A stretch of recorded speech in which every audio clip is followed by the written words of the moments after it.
मित्रों नमस्कार। मैं प्रमोद ब्रह्म भट्ट हमारे नवोत्थान चैनल में आपका स्वागत करता हूं। हमारे साथ आज कार्यकारी अध्यक्ष श्री रावटे जी सर्व आदिवासी समाज छत्तीसगढ़ से हैं। हम उनसे आज प्रदेश में आरक्षण की वर्तमान स्थिति पर चर्चा करेंगे। मित्रों, जैसा कि आपको मालूम है कि राज्यपाल महोदया ने आरक्षण बिल पर दस्तखत करने से मना कर दिया है। वह इसकी समीक्षा करना चाहती है। इस तरीके से जो आरक्षण 76% भूपेश सरकार ने लागू किया था वो लटक गया है। इसमें सबसे ज़्यादा जो घाटा है, नुकसान है, वो आदिवासी समाज को हो रहा है। इस पर आप क्या कहेंगे रावटे साहब? देखिए, इसमें राज्यपाल ने ऐसा डायरेक्ट मना नहीं किया है। उसकी तकनीकी पहलुओं पर जानकारी लेना चाहती है, क्योंकि हाई कोर्ट ने 19 सितंबर को जो 58% था आरक्षण, उसको खारिज किया है। तो सरकार का आदेश खारिज हुआ, तो सरकार उसको सुधारने के लिए जो quantified data ST SC OBC ये सब का इकट्ठा करके पुनः आदिवासियों को 32, SC को 13 और OBC को 27% देना चाहती है। और यही विधानसभा में प्रस्ताव पास किए हैं, और 3% ESW का है। तो टोटल अब 76 हो गया। तो अब हाई कोर्ट ने 58% को रिजेक्ट किया है, तो 76 को कैसे स्वीकार होगा? कोई ना कोई कोर्ट जाएंगे। मामला यहाँ अटका हुआ है। तो राज्यपाल महोदय ने सर से वो जानकारी मांगी है, और सभी समुदाय का क्वांटिफाइड डाटा मांगी है, ताकि संतुष्ट हो जाए कि जो नियम बनाए हैं वो तकनीकी रूप से मजबूत है और उसमें आगे कार्यवाही किया जा सकता है। उसमें हम लोगों ने, आदिवासी समाज ने, एक मांग किया है कि जो स्थानीय भर्ती है उसमें प्रेसिडेंशियल आर्डर के कारण अनुसूचित क्षेत्रों में स्थानीय भर्ती में जो तृतीय और उसमें 100% आरक्षण था, उसको भी रोका गया है। इसके लिए हमने निवेदन किया है कि उसको पुनः लागू किया जाए। और दूसरा, अभी सेंट्रल गवर्नमेंट ने 22 जनजातियों में से 12 जनजातियों को ट्राइबल माना है और उसकी मान्यता दिया है। तो जो 22 जनजाति, अभी 42 में 22 जनजाति आरक्षण से बाहर है, तो क्या इस सरकार ने भी जो प्रस्ताव पास किए हैं विधानसभा में विधेयक, उसमें 12 जनजातियों को शामिल किया है और उनके क्वांटिफाइड डाटा इकट्ठा किए हैं? अगर ऐसा किए हैं तो ट्राइबल का आरक्षण और बढ़ना चाहिए। उस रावटे पर जी, मैं आपसे एक बात पूछना गंभीरता चाह रहा से था। सरकार द्वारा विचार नहीं किए गए। रावटे जी, इसके मैं लिए आपसे पूछना हमने चाह रहा हूँ। रावटे जी, मैं आपसे पूछना चाह रहा था कि ये जो सवर्ण आरक्षण है, EWS को जो 4% किया है, 3 की जगह 4% किया है, तो इससे तो सवर्ण समाज जो है वो आंदोलित होगा और कोर्ट में जाएगा। और 9वीं अनुसूची के तहत ये जो लाना चाह रहे हैं, तो अगर मान लीजिए राज्यपाल महोदया पास भी कर देती हैं, भेज भी देती हैं, तो 9वीं अनुसूची को भी उसमें क्या को भी उसकी भी कोर्ट से समीक्षा हो सकती है। तो ये मामला तो 9वीं अनुसूची भी कोई इतनी पुख्ता तो है नहीं। तब फिर कैसे होगा? क्योंकि 58 पे जब रिजेक्ट हुआ है तो आगे कैसे होगा? इसी बात को लेकर हमने राज्यपाल महोदय से चर्चा किया था, और उन्होंने भी शंका जाहिर था, और उन्होंने भी कहा है कोर्ट जाने से हम किसी को रोक नहीं सकते। तो जब जी। 58% में लोगों ने कोर्ट गया, तो अभी तो वो सामान्य वर्ग नाराज है, उनको तो NEWS में 10% देना था। जी। और कैसे ये क्वांटिफाइड डाटा इकट्ठा किए हैं कि 4% किए हैं। तो वो भी तो कम है।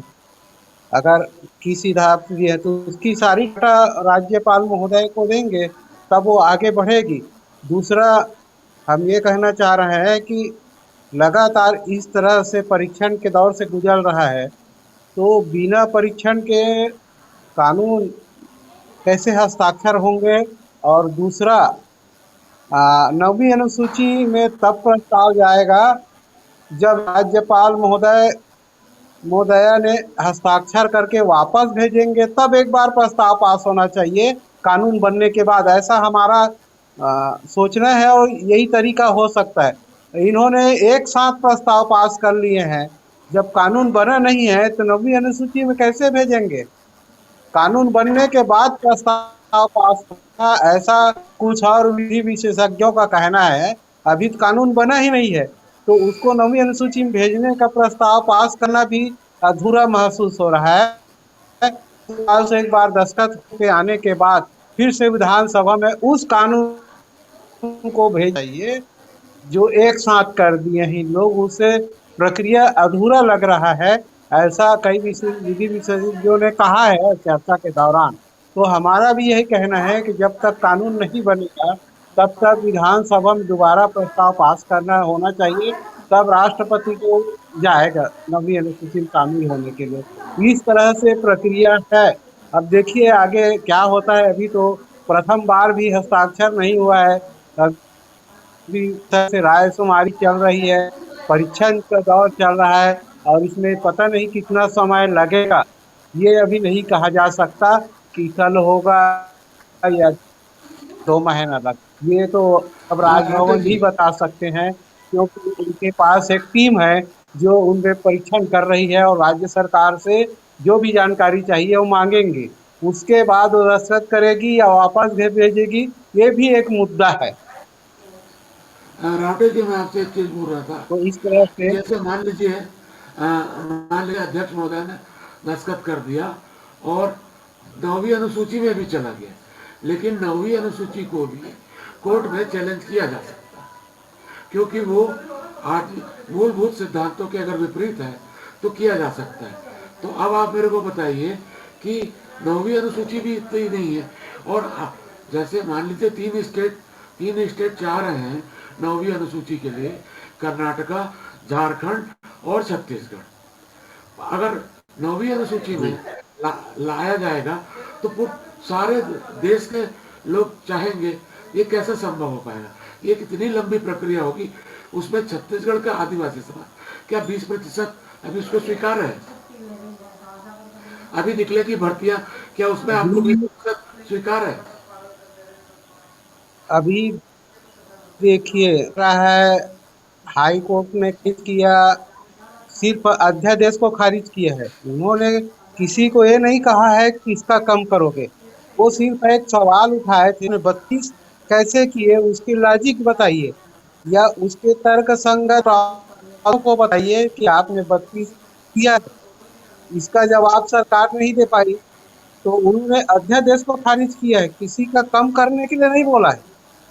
ये डिपार्टमेंट वाले अपने अपने ढंग से उसको सोच, कोई कुछ कर रहा है। हमने सूचना का अधिकार में जानकारी मांगा जेडी से, तो उन्होंने बोला अभी तो जीरो है, अभी पीएससी में भर्ती भी जीरो है।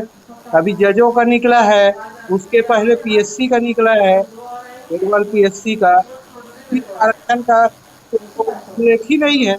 और भर्ती कैसे होंगे ये भी अभी संकट में है, कि सरकार के पास भी कोई पुख्ता जानकारी नहीं है। उनके अधिकारियों में भी कोई एक मत नहीं है, वो भी तय नहीं कर पा रहे हैं कि हम 0 माने या 20% माने या 32 माने, क्योंकि हाई कोर्ट ने किसी नहीं का नहीं, कम करने के नहीं कहा है। और हम लोग भी इस बात को राउटर कह जी, रहे हैं आदिवासी राउटर जी कि एक मिनट। आपको कहीं इंगित नहीं किया है कम करने के लिए, वो सिर्फ यही राउटर जी, पूछा था कि कैसे बढ़ाए। तो आपने मान लिया कम कर दिया, तो ये तो हम लोग नहीं मानने वाले हैं, क्योंकि हमारी जनसंख्या या क्वान्टिफाइड डाटा ही 32% है, बल्कि भी आप 12 जनजातियों को जोड़ेंगे तो 40-42 लगता है। मेरा सवाल यही है कि फोर्टिफाइड डाटा नहीं है इनके पास, जैसा आप बता रहे हैं। तो ये तो आदिवासी मतलब अनुसूचित जाति और जनजाति का मामला है, जिसका डाटा लोगों है सरकार के पास में।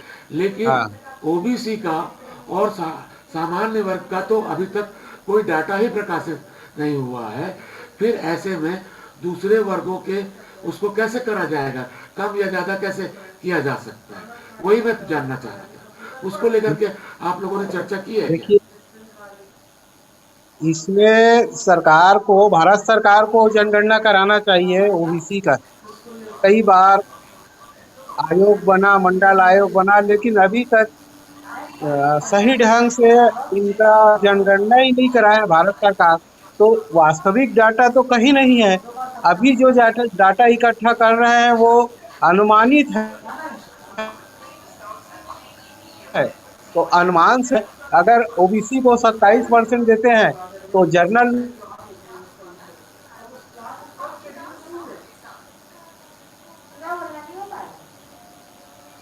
जी जी बोलिए। लोग जाएंगे कोर्ट में, ये कोई होगा। आदिवासी समाज तो लिख के दिया है जब तक 32 नहीं होगा इसमें आगे ना बढ़ा जाए और हमारे 12 जनजातियों को भी शामिल किया जाए।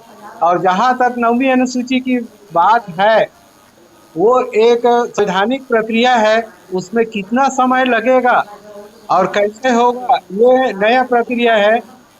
हम लोग इसको स्टडी कर रहे हैं, उसकी प्रक्रिया और विधि विशेषज्ञों से चर्चा कर रहे हैं, क्योंकि तमिल बहुत पहले, और वो भी अभी सुप्रीम कोर्ट में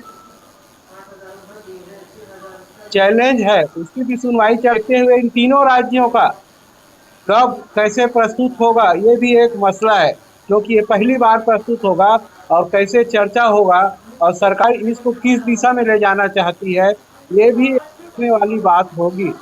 लेकिन निश्चित है कोई ना कोई रास्ता अगर सरकार चाहे तो निकालेगी। लेकिन दोनों जगह अलग अलग सरकार है, एक ही पार्टी की सरकार नहीं है, इसलिए इसमें विषय भी या उनका संपर्क संपर्क हमसे कट गया है।